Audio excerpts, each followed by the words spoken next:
நண்பர்கள் அனைவருக்கும் வணக்கம். இன்னைக்கு நம்ம இந்த வீடியோவில் யூபிஐ பயன்படுத்தும் பயனாளர்களுக்கு மிக முக்கிய புதிய தகவல் வெளியாகியுள்ளது. ஸோ அதை பற்றி தான் இப்போ நம்ம பார்க்க போகிறோம்.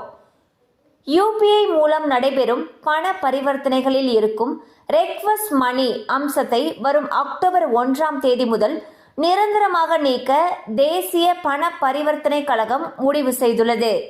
டிஜிட்டல் பரிவர்த்தனைகளில் பாதுகாப்பை வலுப்படுத்தவும் மோசடிகளை தடுக்கவும் இந்த நடவடிக்கை எடுக்கப்பட்டிருப்பதாக என்பிசிஐ தெரிவித்துள்ளது. தற்பொழுது பல்வேறு யூபிஐ மோசடிகளில் ரெக்வஸ்ட் மணி அம்சம் தவறாக பயன்படுத்தப்படுவதாக குற்றச்சாட்டுகள் எழுந்திருந்தன. இதனால் வாடிக்கையாளர்களுடைய நிதி பாதுகாப்பை முன்னிட்டு இந்த அம்சத்தை முற்றிலுமாக நீக்க முடிவு செய்யப்பட்டுள்ளது.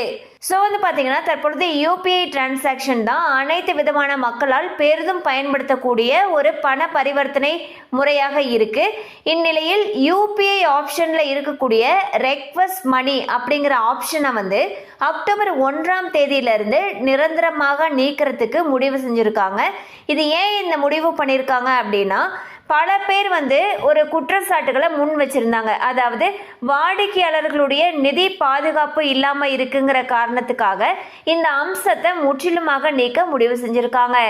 கண்டிப்பாக அந்த அப்டேட் உங்களுக்கு பயனுள்ளதாக இருந்திருக்கும் நம்புகிறோம். மேலும் இது போல் அப்டேட்ஸ் உங்களை உடனே ரீச் ஆகணும்னு நினச்சிங்கன்னா நம்ம சேனலோட தொடர்ந்து இணைந்திருங்கள். தேங்க்யூ ஃபார் வாட்சிங்.